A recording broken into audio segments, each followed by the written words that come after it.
एक जमींदार की बेटी और एक राजा की कन्या खेल रहे थे। उसी समय जमींदार के घर एक महापुरुष आए चातुर्मास के लिए।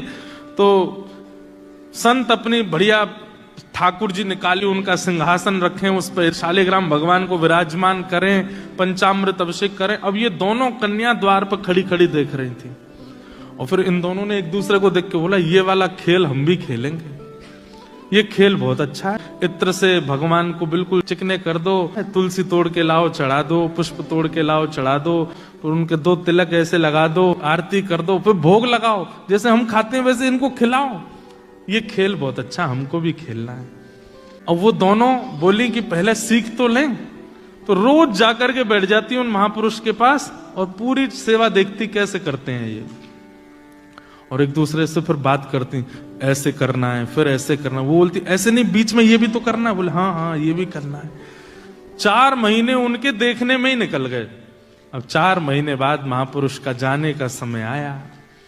जैसे ही जाने को तैयार हुए तो अपने ठाकुर जी समेटने लगे। सवेरे सवेरे दोनों लाली आई, आकर के जैसे देखा ठाकुर जी उठा के बक्सा में धरे जा रहे हैं, दोनों रोने लगी। बोले ये क्या हो रहा है? ये महाराज जी जा रहे हैं।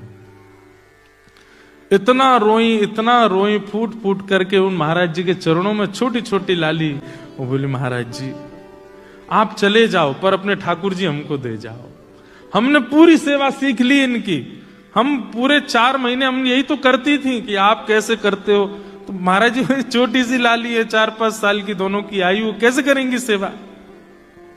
आप हमसे पूछ लो, एक एक बात हमको पता है। सुबह इतने बजे उठाना है, फिर उसके बाद ठाकुर जी को दूध का भोग लगाना है, दूध के भोग के बाद फिर उनको गर्म जल से स्नान कराना है, फिर पंचामृत से स्नान कराना है, फिर शुद्ध वस्त्र से पहुंच करके इत्र लगाना है, फिर तिलक लगाना है, फिर उसके बाद ठाकुर जी को तुलसी अर्पित करनी है, फिर पुष्प चढ़ाना है, फिर भोग बना करके पधराना है।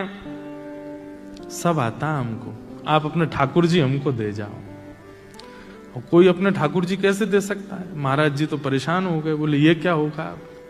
तो वो महाराज जी बोले बड़ी विडंबना। तो वो जमींदार आ गया, बोले महाराज मेरी बेटी को ना दो चलेगा, फिर दूसरी राजा की बेटी है, अगर इसको नहीं दिया आपने और इसने जाके कहीं शिकायत अपने पिता से कर दी तो आप भी जानते हैं कि राजा की कहां तक पहुंच है। अगला चातुर्मास देख नहीं पाओगे आप।